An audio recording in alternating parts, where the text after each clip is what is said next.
తిరుపతిలో మరోసారి కరోనా కలకలం రేపింది. రుయా ఆసుపత్రిలో చేసిన కోవిడ్ ర్యాపిడ్ పరీక్షల్లో నలుగురికి పాజిటివ్గా నిర్ధారణ కావడంతో వైద్యాధికారులు ఉలిక్కిపడ్డారు. ఇక పెరుగుతున్న కోవిడ్ కేసులను దృష్టిలో ఉంచుకొని తిరుపతి జిల్లా పరిధిలోని రుయా ఆసుపత్రి ఏరియా ప్రాంతీయ వైద్యశాలలో కోవిడ్ పరీక్షా కేంద్రాలను వైద్యశాఖ అందుబాటులోకి తీసుకొచ్చింది. ఈ క్రమంలో రుయా ఆసుపత్రిలో 20 మందికి పైగా ర్యాపిడ్ పరీక్షలు చేశారు. నలుగురికి పాజిటివ్ నిర్ధారణ అయింది. వీరిలో ముగ్గురు తిరుపతికి చెందినవారు కాగా ఒకరు 2 రోజులుగా రుయా ఆసుపత్రిలో చికిత్స పొందుతున్నారు.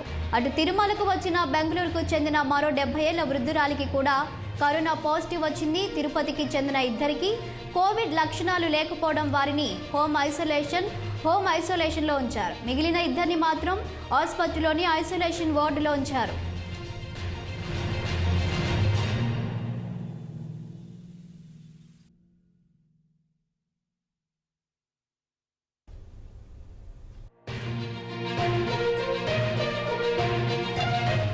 కోవిడ్ కేసులు పెరుగుతుండటంతో రుయా ఆసుపత్రిని డిఎంహెచ్ఓ శ్రీహరి, సూపరింటెండెంట్ రవి ప్రభుతో కలిసి ఆసుపత్రిని పరిశీలించారు.